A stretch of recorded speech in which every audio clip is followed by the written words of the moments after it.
Haleluya. Semua yang percaya katakan amin. Shalom. Puji Tuhan Bapak Ibu Saudara sekalian, pada pagi hari ini atas izin Tuhan kembali kita dipertemukan.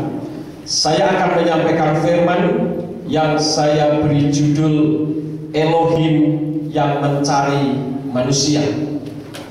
Siapakah Elohim yang mencari manusia? Dan mengapa Elohim mencari manusia? Hal yang simpel ini seringkali membuat manusia bingung, berusaha untuk mencari dengan caranya sendiri. Namun sesungguhnya kalau kita membaca di dalam kitab suci kita, maka kita dapat mengetahui dengan jelas siapakah Elohim yang mencari manusia dan mengapa Elohim mencari manusia.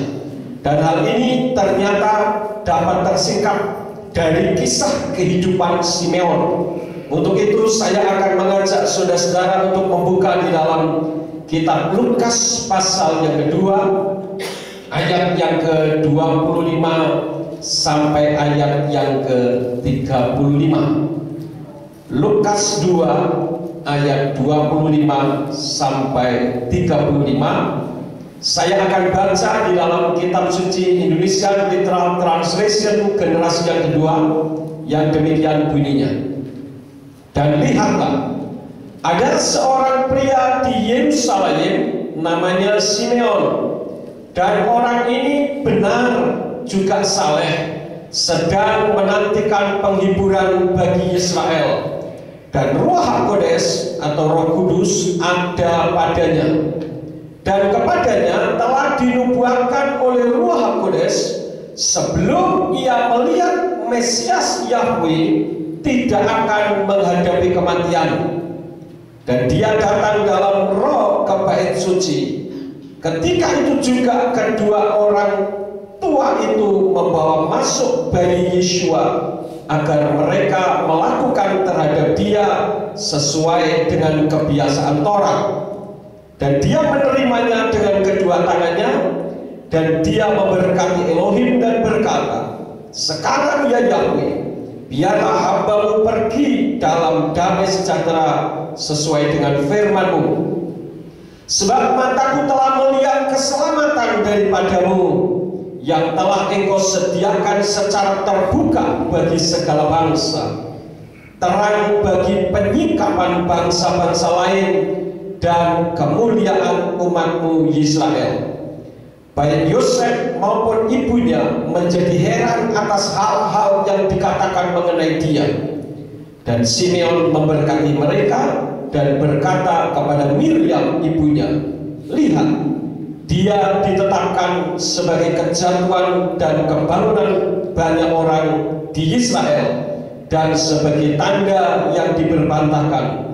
Dan juga sebuah pedang akan menembus jiwamu, sehingga pikiran dari hati banyak orang dapat disingkapkan." Amin buat firman Tuhan. Saudara-saudara, pada pagi hari ini di dalam saya menyingkapkan kebenaran tentang Elohim yang mencari manusia, saya akan menggunakan referensi, ada yang dalam bahasa Inggris dan ada yang dalam bahasa Ibrani. Dan ini bukan untuk gagah-gagahan atau untuk sombong-sombongan, tetapi untuk memperjelas firman saja. Kalau untuk kesombongan biasanya apabila menyampaikan firman dengan menggunakan istilah-istilah teologi yang keren. Saya tidak akan berbicara tentang istilah teologi. Saya memberikan referensi dalam bahasa Inggris dan dalam bahasa Ibrani supaya lebih jelas. Saudara-saudaraku yang kekasih, kita melihat bagaimana Simeon yang pada saat itu ada di bait suci, dia menerima kedatangan Yeshua HaMasiah. Nah, kalau kita membaca di dalam kitab suci, saudara-saudara, ada beberapa nama yang sama, namanya sama-sama Simeon. Saya akan ungkapkan kepada saudara 5 orang yang mempunyai nama yang sama, tetapi pribadinya berbeda. Kalau kita membaca di dalam kitab Kejadian pasal yang ke 29 ayat yang ke-33, di sana kita akan menemukan nama Simeon. Di dalam Kejadian 29 ayat yang ke-33, kita mengetahui bahwa Simeon yang ada di sana berbeda dengan Simeon yang saya baca ayatnya pada pagi hari ini. Kalau di dalam kitab Kejadian pasal 29 ayat yang ke-33, Simeon yang ada di sana adalah putranya Yakov dengan Lea. Kemudian hal yang kedua, kalau kita membaca di dalam kitab Injil Lukas pasal yang ketiga ayat yang ke-30, maka di sana kita mengetahui adanya silsilah Yeshua, dan itu merupakan nenek moyangnya Yeshua secara manusiawi. Jadi Yeshua ini dalam wujud manusia mempunyai nenek moyang orang-orang yang di atasnya, dan salah satu di antaranya adalah Simeon. Lukas 3 ayat 30. Kemudian kalau kita membaca lagi di dalam Kisah Rasul pasal yang ke-13 ayat yang ke-1, maka di sana kita akan menemukan lagi nama Simeon. Tetapi yang dimaksud di sana adalah murid Yeshua yang disebut Niger. Itu Simeon. Ya. Kemudian jadi orang yang mengikut Yeshua yang disebut Niger. Kalau kita membaca lagi di dalam Kisah Rasul pasal yang ke-15 ayat yang ke-14, maka di sana kita akan menemukan lagi yang bernama Simeon, yaitu Kepa atau Simon. Karena Simon Kepa itu juga disebut dengan Simeon. Ya, jadi ada 4 orang sudah saya sampaikan. Kemudian hal yang kelima yang ada di dalam pembacaan Kisah 2 ayat 25 sampai ayat yang ke-35, di sini yang disebut Simeon adalah orang Yahudi yang adil dan taat. Kalau saudara membaca di dalam ayat yang ke-25 dari kitab Indonesia Literal Translation, maka di sana dikatakan ada seorang pria di Yerusalem namanya Simeon, dan orang ini benar juga saleh. Di dalam terjemahan yang lain dikatakan adil dan taat. Nah, Simeon ini juga menantikan Mesias. Jadi sama dengan orang-orang Yahudi yang lain. Namun ada sedikit perbedaan yang tertulis dalam ayat ini, bahwa Simeon yang ada di bait suci pada saat itu adalah orang yang penuh Ruach HaKodes. Dan kalau kita membaca ayat yang ke-26, dia adalah orang yang menerima keselamatan. Dan bahkan ayat yang ke-27 dikatakan dia dipimpin oleh Roh. Banyak orang hidup yang tidak dipimpin oleh Roh yang benar. Jadi di atas muka bumi ini ada 2 kekuatan supranatural dalam wujud roh, yaitu roh setan dan roh Tuhan. Nah, di sini kita melihat bagaimana Simeon ini hidupnya dipimpin oleh roh Tuhan, sehingga dia diizinkan untuk menatang bayi Yeshua, dan bahkan dia dinubuatkan sesuai dengan ayat yang ke-28 sampai yang ke-35. Nubuatannya luar biasa. Dia tidak akan sebelum melihat Mesias, ya, sebelum melihat Mesias. Kemudian ayat yang ke-34 kita melihat bagaimana pada akhirnya Simeon ini memberkati Yosef dan Miriam. Saudara-saudara, saya pikir Simeon ini adalah orang yang memiliki pribadi yang berbeda dengan orang-orang Yahudi yang lain. Dimana kalau kita perhatikan, karena Simeon ini adalah orang yang mencari kebenaran firman, maka dia bisa menemukan kebenaran itu sendiri.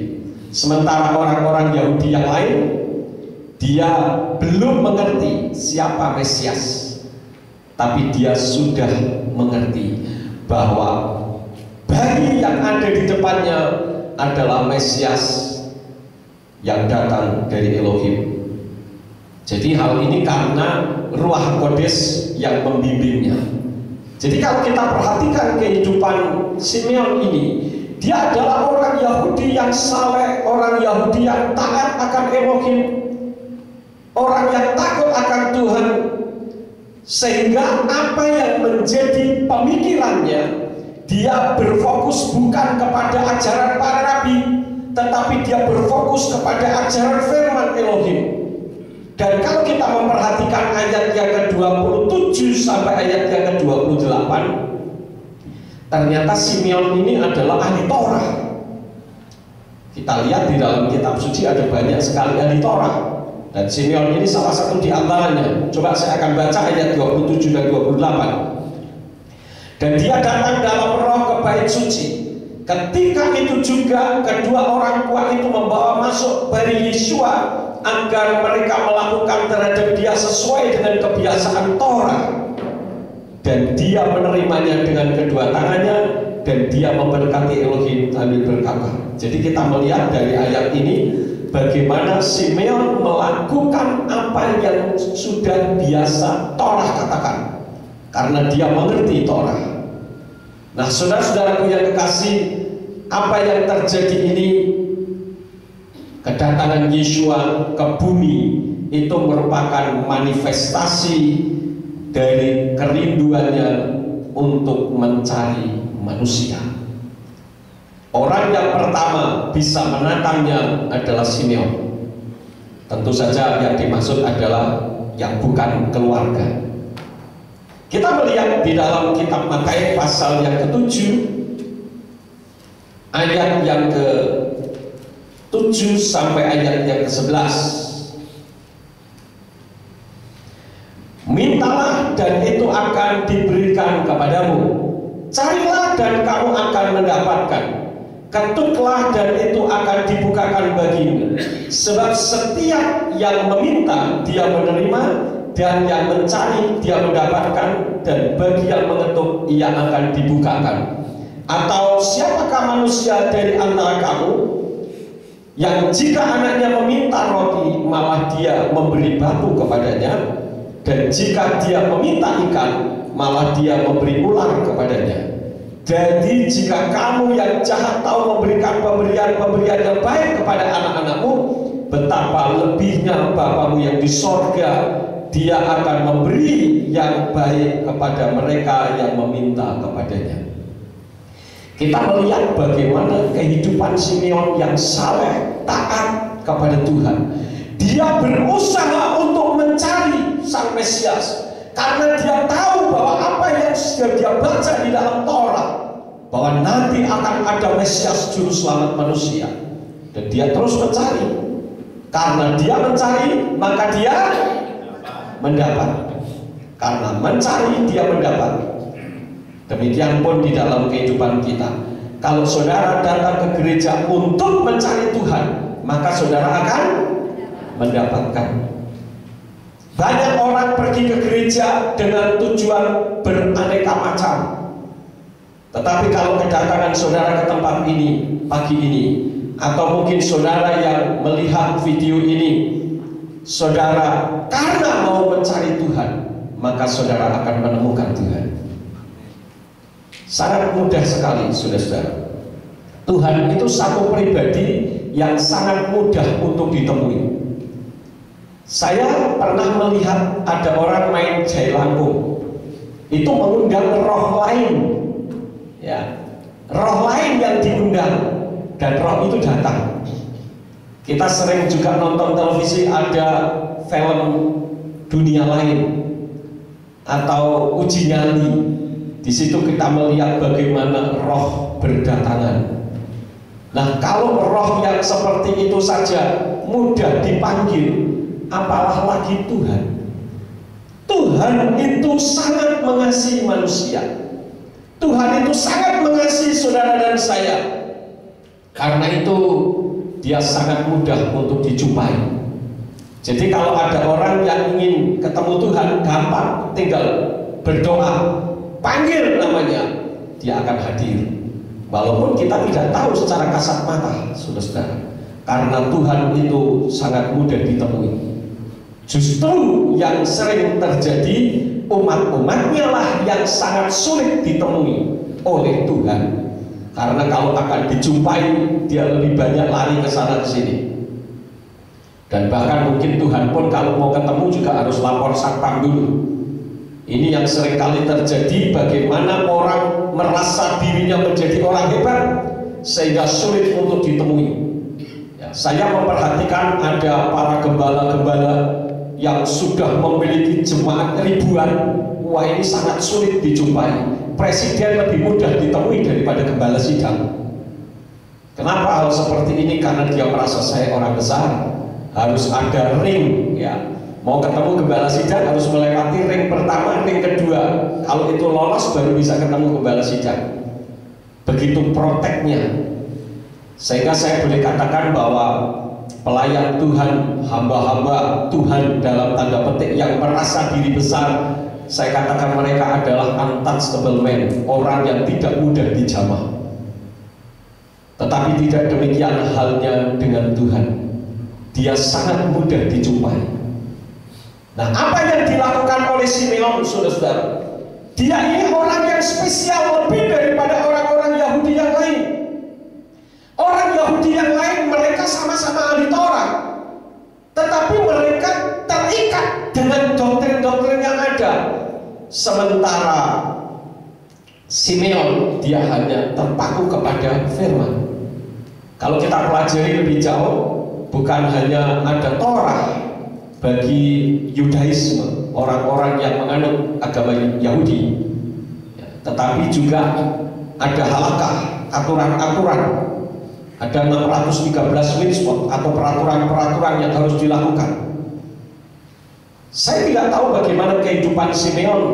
Mungkin juga dia melakukan itu atau tidak tertulis. Tetapi dia selalu berfokus kepada Tuhan, dan dia hidup di bawah bimbingan Ruach HaKodes. Karena itulah maka ketika dia melihat satu realitas bahwa bayi yang ada di depannya adalah Mesias, maka Ruach HaKodes yang membimbingnya menyampaikan hal itu. Nah, saudara-saudara, kita melihat pada akhir zaman ini ada banyak sekali orang-orang datang kepada Tuhan, pergi ke gereja bukan untuk mencari kebenaran, tetapi sudah terikat dengan doktrin-doktrin gereja, ajaran-ajaran gereja yang mengikat, sehingga itu menjadi patokan. Bahkan firman Tuhan pun harus tunduk kepada doktrin gereja. Saya bersyukur di tempat ini tidak demikian, dan saya tidak mengajarkan doktrin gereja. Tiap gereja punya doktrin. Doktrin itu artinya ajaran-ajaran baku yang sudah ditetapkan. Tetapi semua harus mengacu kepada firman. Kalau itu di luar kebenaran firman, saya tidak mau ikuti, saudara-saudara. Sebagaimana kita ketahui bahwa akhir zaman ini banyak orang tidak bisa menerima adanya perubahan. Pokoknya begini, sudah dari dulu begini, jangan coba-coba untuk mengubah. Padahal kitab suci mengajarkan di dalam kitab Daniel pasal yang ke-12 ayat yang ke-4 bahwa pada akhir zaman menjelang kedatangan Yeshua HaMashiach untuk yang kedua kali, maka pengetahuan akan disingkapkan. Dan penyingkapan pengetahuan ini bukan hanya pengetahuan secara sekuler, tetapi juga pengetahuan akan firman Tuhan. Hal-hal yang dahulu tidak dimengerti pada akhir zaman ini tersingkap. Saya tidak akan mengungkapkan satu persatu tentang penyingkapan ini. Di lain waktu saya bisa menyampaikannya kepada saudara tentang penyingkapan di akhir zaman.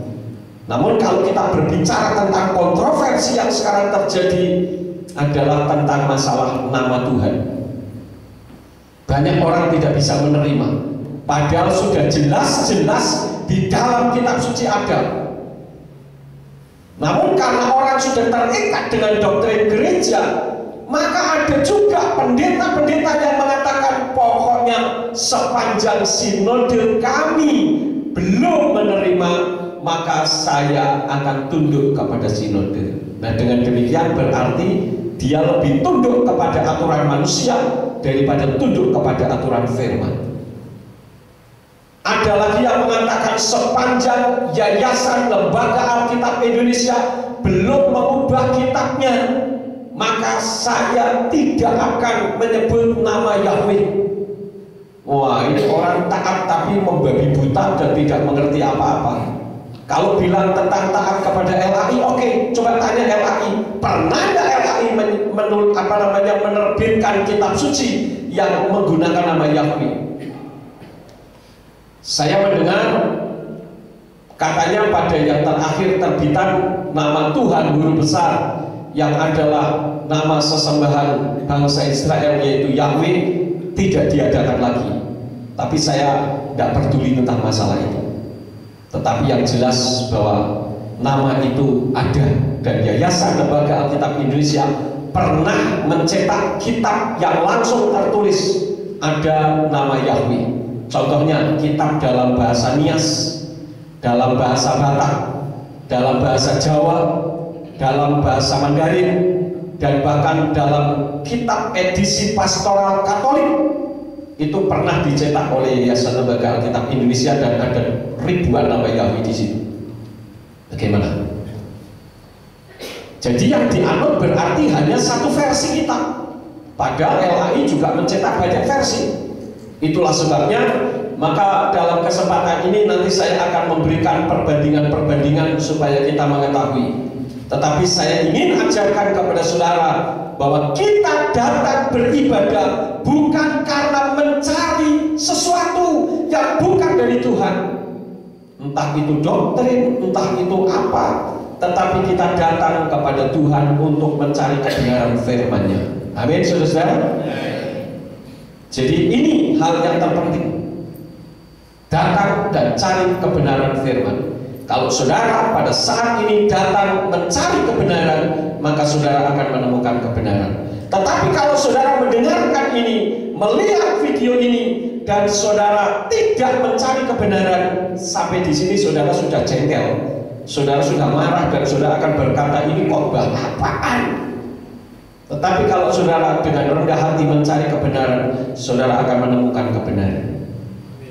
Di sini kita melihat bagaimana Simeon adalah orang yang spesial dibandingkan dengan orang-orang Yahudi yang lain karena dia hidup dibimbing oleh Ruach HaKodes. Orang yang hidupnya dibimbing oleh Ruach HaKodes, maka orang itu akan menemukan kebenaran yang sesungguhnya. Jadi ada perbedaan di sini, saudara. Kalau orang yang datang karena dibimbing oleh orang lain, karena dibimbing oleh organisasi gereja, kita tidak akan menemukan kebenaran. Kebenaran yang ditemukan adalah kebenarannya sendiri. Mungkin orang itu giat melayani, tetapi tidak taat kepada firman. Itu hal yang pertama.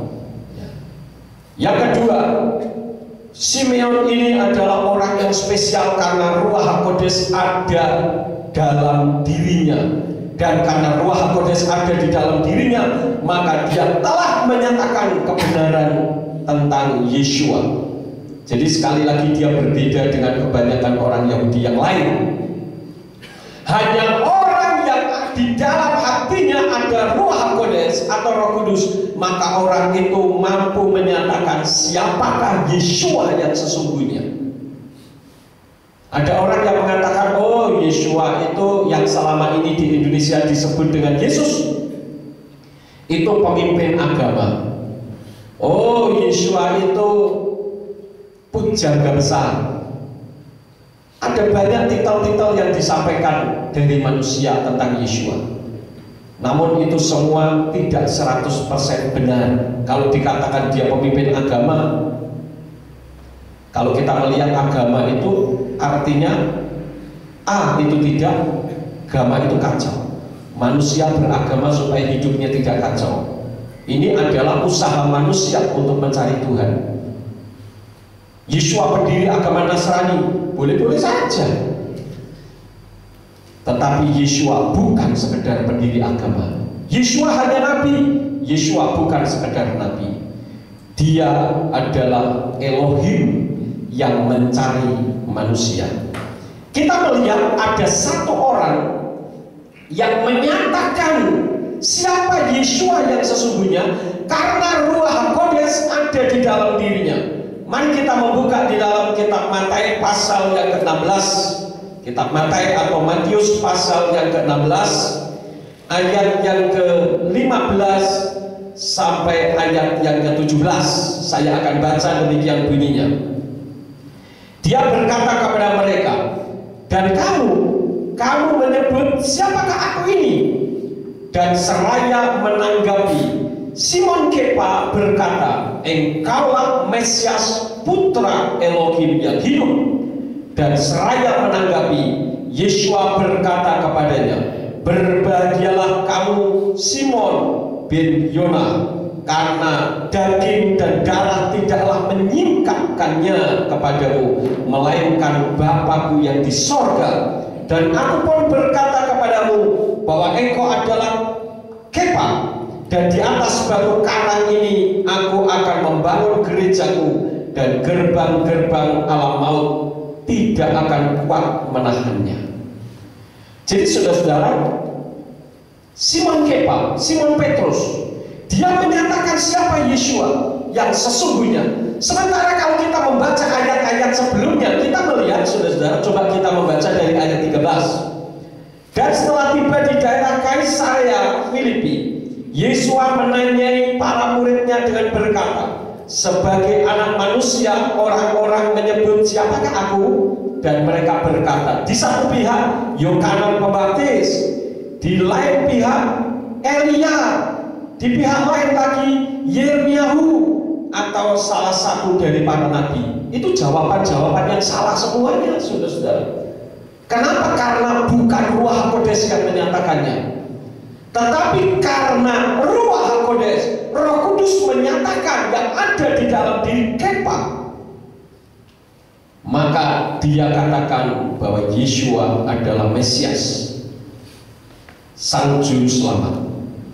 Kalau kita membaca, saudara-saudara, di dalam kitab Hebraic Root Version Bible dalam bahasa Inggris, saya akan membuka di dalam kitab 1 Korintus pasal yang ke-12 ayat yang ketiga. Coba kita bandingkan saja dengan kitab kita, saudara-saudara. 1 Korintus pasal yang ke-12 ayat yang ketiga.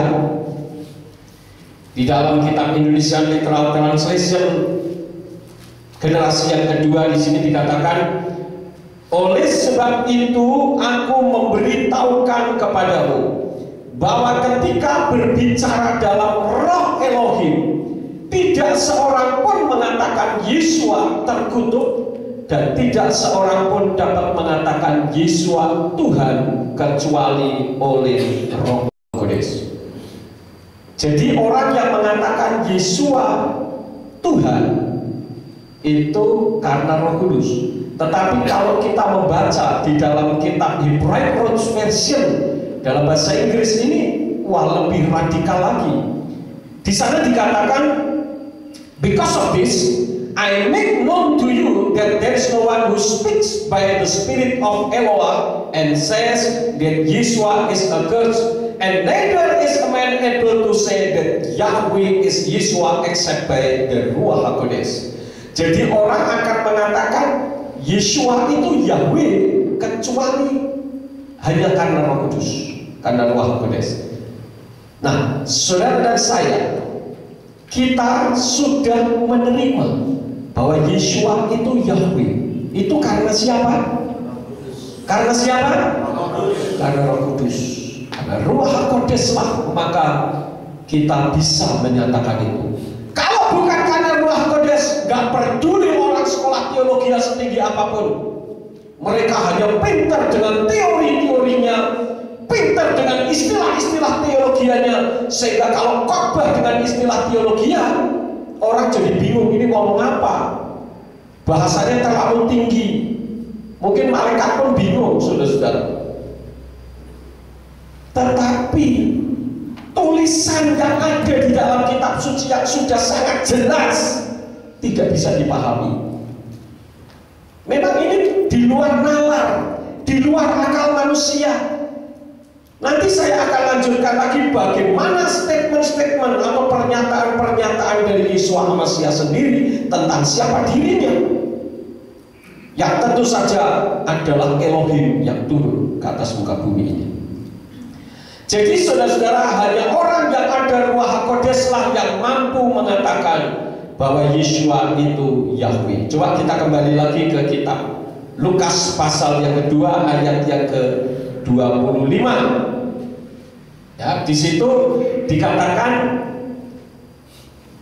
dan lihatlah ada seorang pria di Yerusalem namanya Simeon, dan orang ini benar juga saleh sedang menantikan penghiburan bagi Israel, dan Ruach HaKodes, kenapa saudara-saudara? Ada padanya. Perhatikan dengan jelas di situ. Karena Ruach HaKodes ada pada Simeon, maka Simeon bisa menyatakan bahwa Yeshua itu Yahweh. Itu karena Ruach HaKodes. Perhatikan ayat yang ke-26. Di sana dikatakan, dan kepadanya telah dinubuatkan oleh Ruach HaKodes sebelum ia melihat Mesias Yahweh tidak akan menghadapi kematian. Di situ ditulis Mesias Yahweh. Di dalam kitab berbahasa Ibrani, kalau saya baca di sana berbunyi, Wedavar nikla lo beruach HaKodes kilo yire mawet at asher yire et Mesias Yahweh. Jelas dalam bahasa Ibraninya Mesias Yahweh. Jadi Yeshua itu adalah Mesias, Sang Juru Selamat, yaitu Yahweh. Kalau kita membaca di dalam kitab bahasa Inggris yang Hebrew Names Version, di sana ditulis demikian: it had been revealed to him by the Holy Spirit that he should not see death before he had seen the Lord Messiah. The Lord di situ yang dimaksud adalah Yahweh. Yang kalau diterjemahkan akan berbunyi, itu telah diwahyukan kepadanya oleh Ruach HaKodes atau Roh Kudus bahwa ia tidak mengalami kematian sebelum ia melihat Mesias Yahweh. Yang dilihat siapa di situ, saudara? Yeshua. Yang dilihat siapa? Yeshua. Jadi Yeshua itu siapa? Mesias Yahweh. Sangat jelas, saudara-saudara. Jadi kita tidak usah muter sana muter sini dengan teori yang tinggi-tinggi sehingga akhirnya justru tidak bisa menerima. Saya lanjutkan lagi. Mengapa Elohim mencari manusia? Ayatnya sudah ada. Kenapa sih Mesias itu mencari manusia? Coba kita membuka di dalam kitab Roma pasal yang ketiga. Roma pasal yang ketiga, ayat yang ke-22 sampai ayat yang ke-25. Saya akan baca. Ini jawabannya kenapa Elohim mencari manusia. Dan kebenaran Elohim yang melalui iman Yeshua HaMashiach adalah bagi semua orang dan atas semua orang yang percaya, karena tidak ada perbedaan. Sebab semua orang telah berdosa dan kekurangan kemuliaan Elohim, dengan dibenarkan secara cuma-cuma oleh anugerahnya melalui penebusan, yaitu di dalam HaMashiach Yeshua, yang telah Elohim merencanakan sebagai pendamaian melalui iman dalam darahnya, sebagai bukti kebenarannya sehubungan dengan berlalunya dosa-dosa yang telah terjadi sebelumnya dalam kelapangan hati Elohim. Jadi karena manusia sudah kekurangan kemuliaan Elohim. Kalau terjemahan Yayasan Lembaga Alkitab Indonesia dikatakan sebab manusia telah kehilangan kemuliaan, maka Elohim perlu mencari manusia. Sejak Adam dan Hawa jatuh di dalam dosa, maka putuslah hubungan antara manusia dengan Tuhan. Manusia tidak bisa lagi mendekat kepada Tuhan karena radiasi kekudusan Elohim membuat manusia tidak tahan dan mati. Dan Yahweh marah pada saat itu sehingga Adam dan Hawa dikeluarkan dari Taman Eden. Kalau kita membaca di dalam kitab Hebraic Root Version dari Roma 3 ayat yang ke-22 sampai 25 yang saya sudah terjemahkan ke dalam bahasa Indonesia berbunyi demikian. Tetapi kebajikan Eloah karena iman dalam Yeshua HaMashiach bagi semua orang yang percaya, karena tidak ada perbedaan.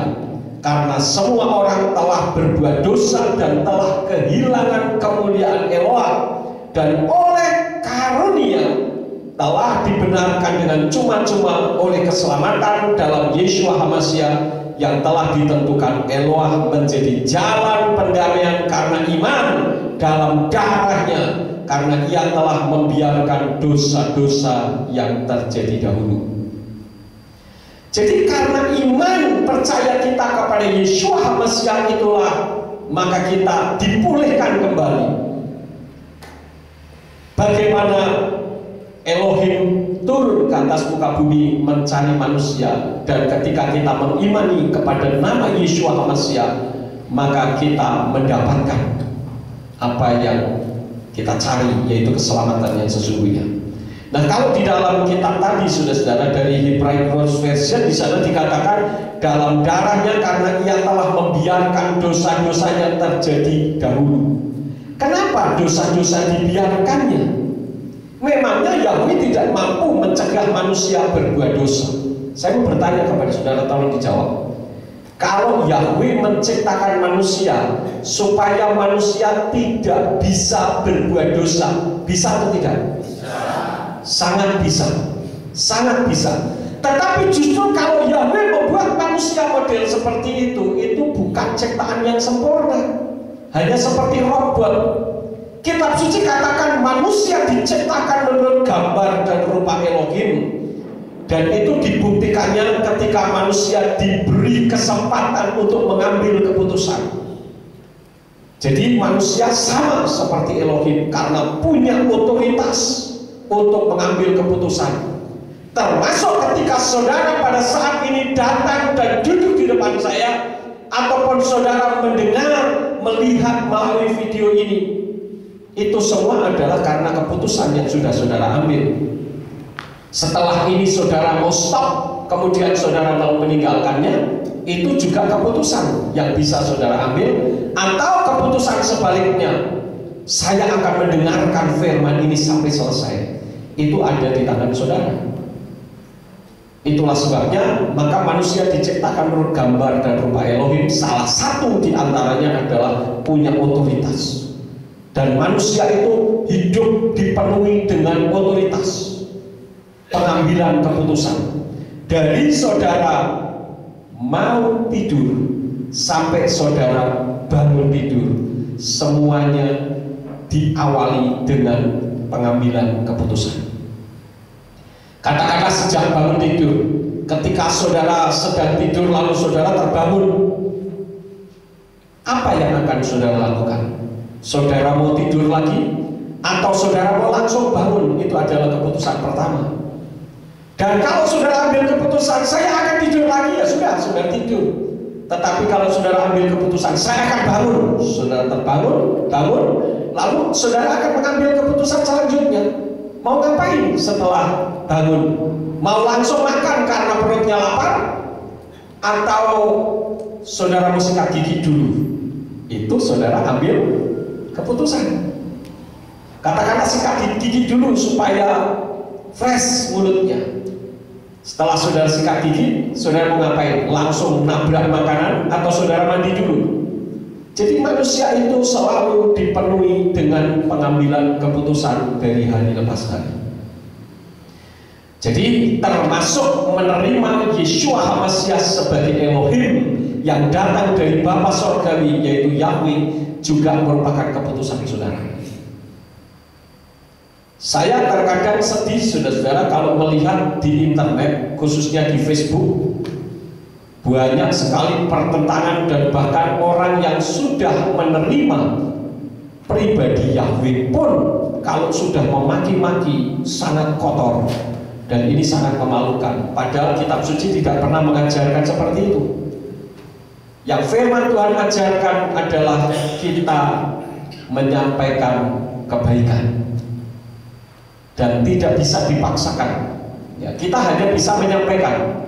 Termasuk ketika saya menyampaikan ini juga bukan paksaan. Saya hanya menyampaikan sesuai apa yang ada di dalam kitab suci. Masalah saudara mau menerima atau tidak, itu bukan urusan saya. Urusan saya adalah saya menyampaikan. Urusan menerima atau tidak adalah urusan saudara. Saya memaksa juga saya salah, karena saya akan melanggar hak asasi manusia. Saya menghormati hak saudara untuk menolak kebenaran yang ada. Mungkin orang berkata, oh tidak perlu pakai nama Yeshua. Saya yakin selamat dengan apa yang saya lakukan. Yang penting perbuatan baik. Apa artinya saudara menerima Yeshua? Apa artinya saudara menyembah Yahweh kalau perbuatanmu tidak benar? Yang penting adalah saya berbuat baik, saya berbuat amal, maka saya pasti diterima oleh Tuhan. Oh, boleh-boleh saja orang mengatakan demikian. Namun apa kata firman Tuhan? Mari kita membuka di dalam kitab Titus pasal yang ketiga. Kitab Titus pasal yang ketiga, ayat yang kelima sampai ayat yang keenam.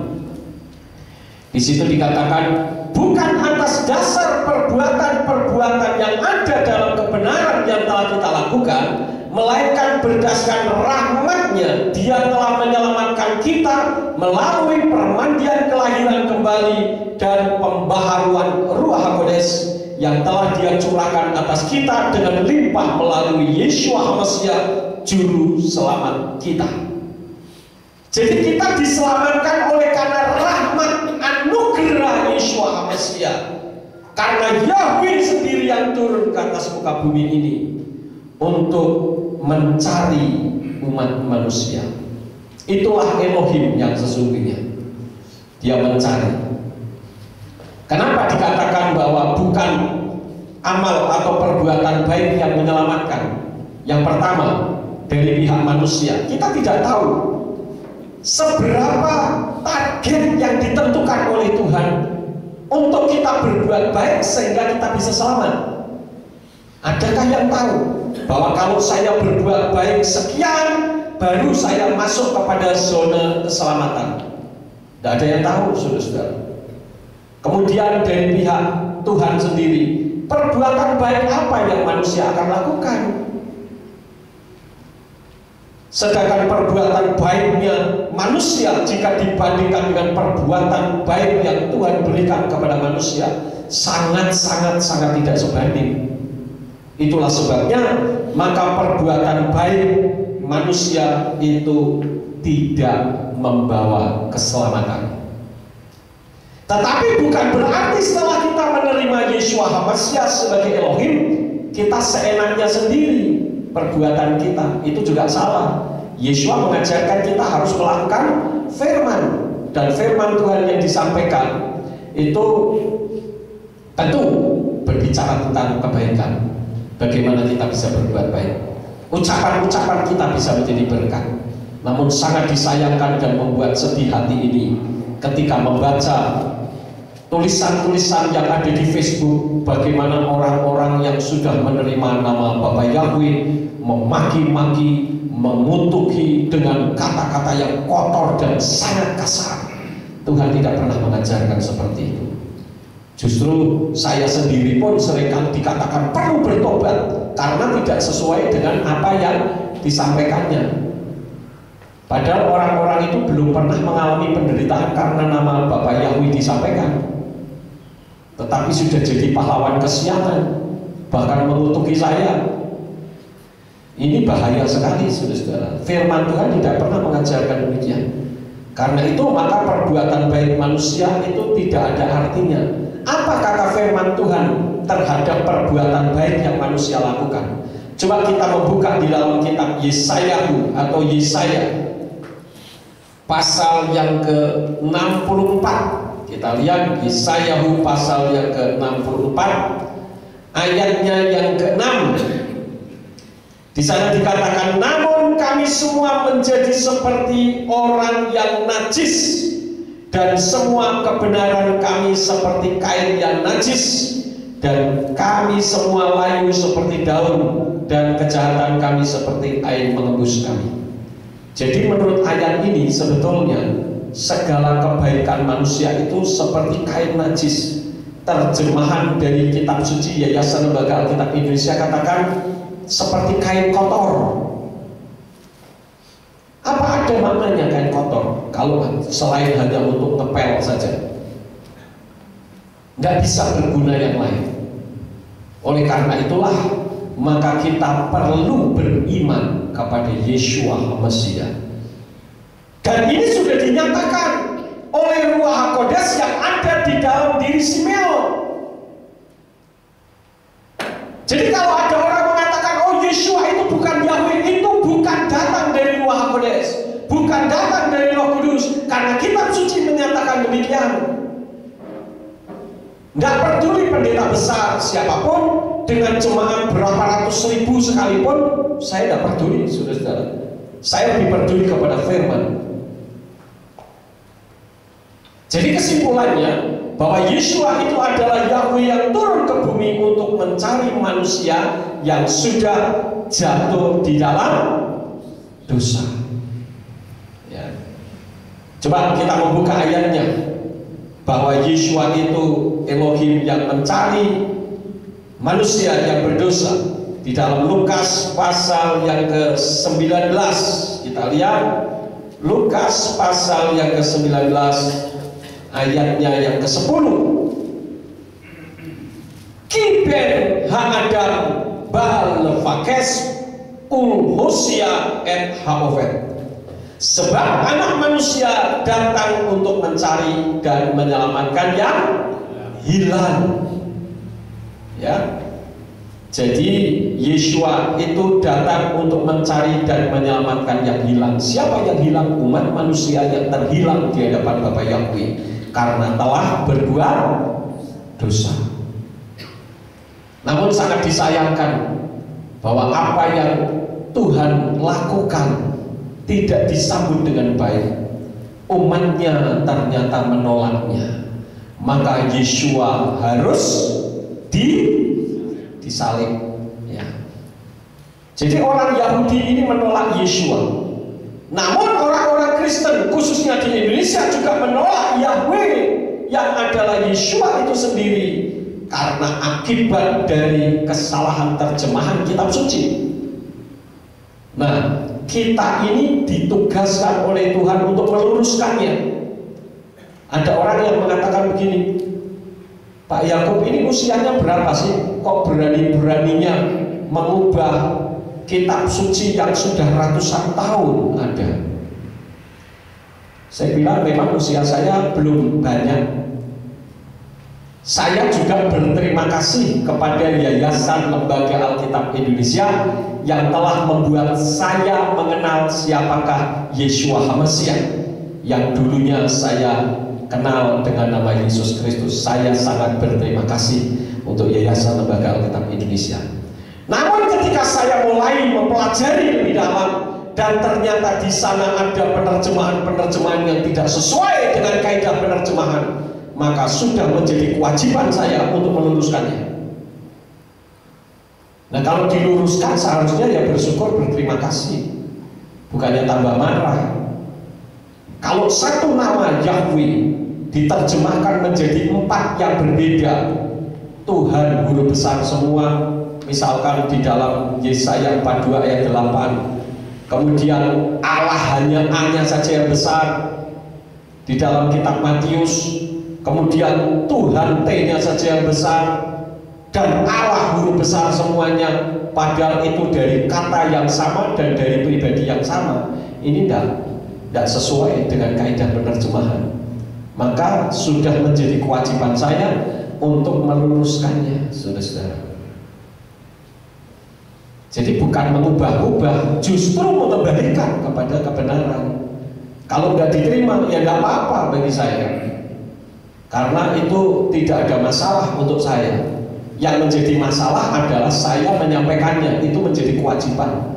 Untuk diterima atau tidak, itu keputusan saudara, bukan keputusan saya.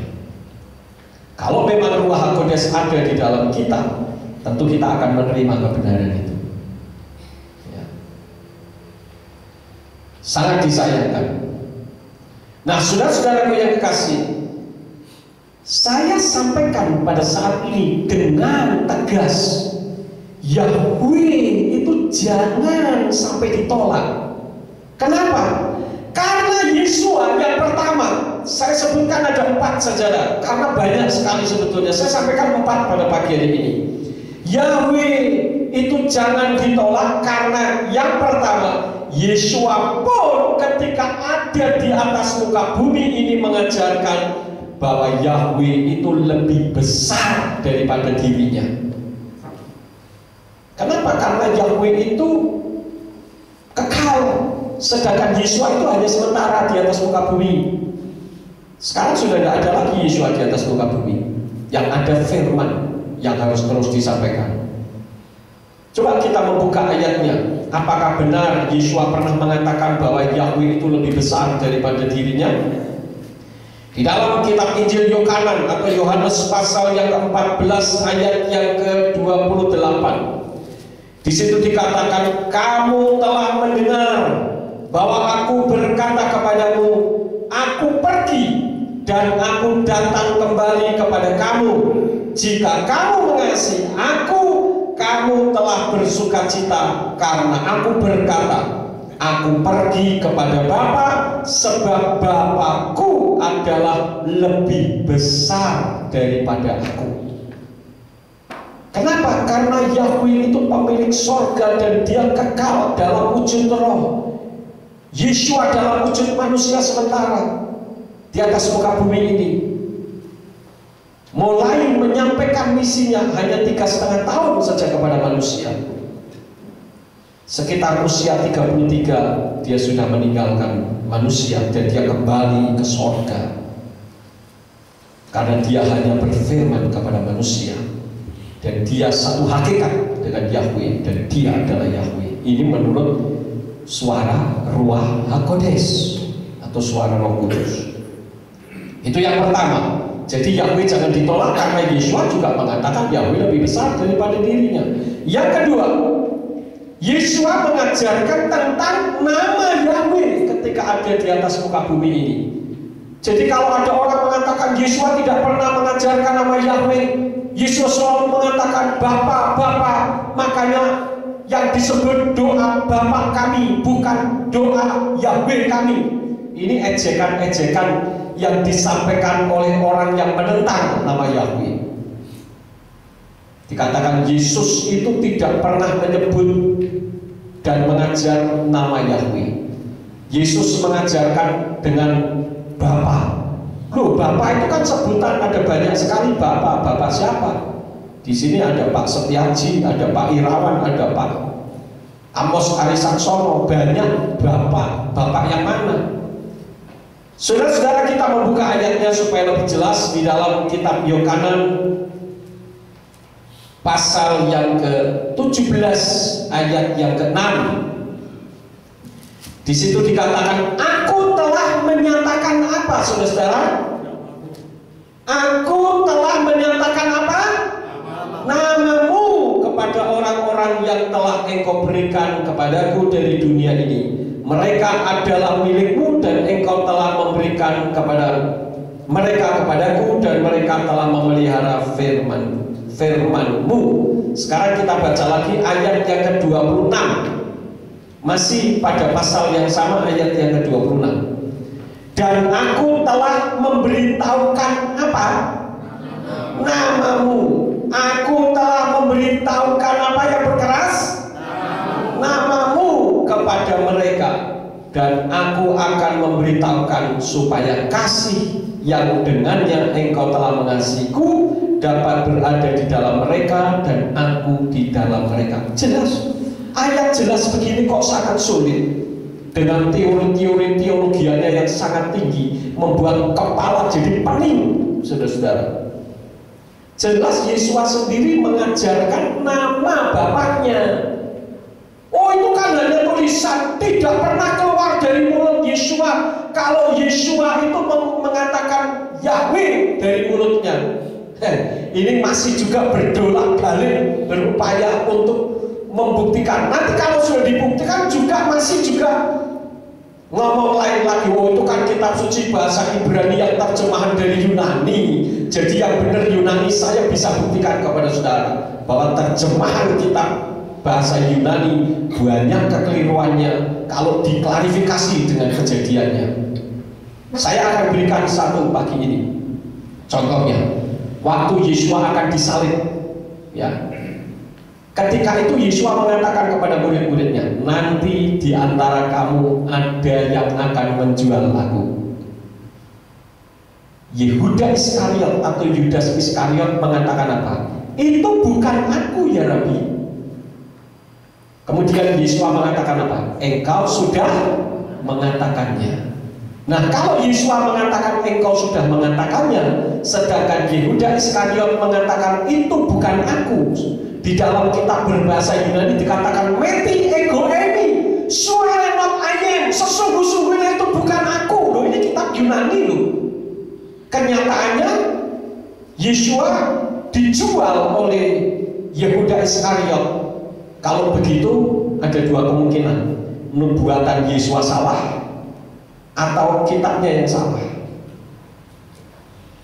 Yang jelas itu terjemahan salah. Kalau saudara membaca di dalam kitab berbahasa Ibrani Dutilet Hebrew dikatakan itu aku kan Rabbi. Yesua mengatakan engkau sudah mengatakannya. Kalau saya ungkapkan banyak sekali saudara. Jadi jangan fanatisme dengan Yunani, karena keselamatan itu datang dari orang Ibrani. Saya dulu waktu sekolah teologi diajar Perjanjian Baru aslinya Yunani. Nah, kalau aslinya Yunani berarti salah. Lah masa kitab suci kok salah? Lah berarti Tuhannya salah. Ngapain kalau gitu kita menyembah kepada Tuhan yang salah? Jadi saudara-saudaraku yang kekasih, jangan sampai menolak Yahweh, karena Yesua pun mengajar nama Yahweh. Yang ketiga, kalau kita membaca di dalam kitab Yohanan pasal yang ke-15 ayat yang ke-23, kenapa kita jangan menolak Yahweh? Karena membenci Yahweh berarti membenci Yesua.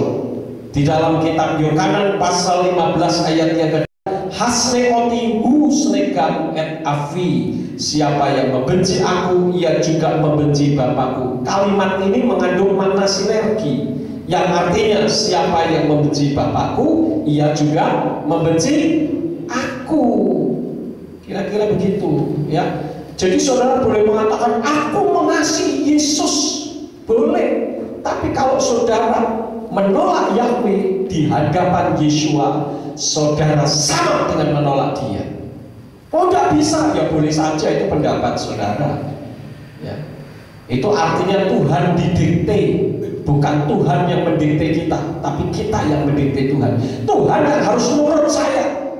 Wah, tidak bisa, saudara-saudara. Ayatnya jelas-jelas begitu kok puyeng sendiri. Sangat simpel saja. Oleh karena itulah maka dalam kesempatan ini jangan saudara menolak Yahweh. Karena apa? Simeon sendiri yang penuh Ruach HaKodes sudah menyatakan siapakah Yesua itu. Dia adalah Mesias Yahweh. Yang keempat, yang terakhir, karena Yesua sendiri mengajarkan murid-muridnya untuk mengasihi Yahweh. Di dalam kitab Matius pasal yang ke-22 ayat yang ke-37 di sana dikatakan, wa yomer Yesua elai wa ahavta et Yahweh Elohika bekal wafka ufkal nafseka ufkal madayka.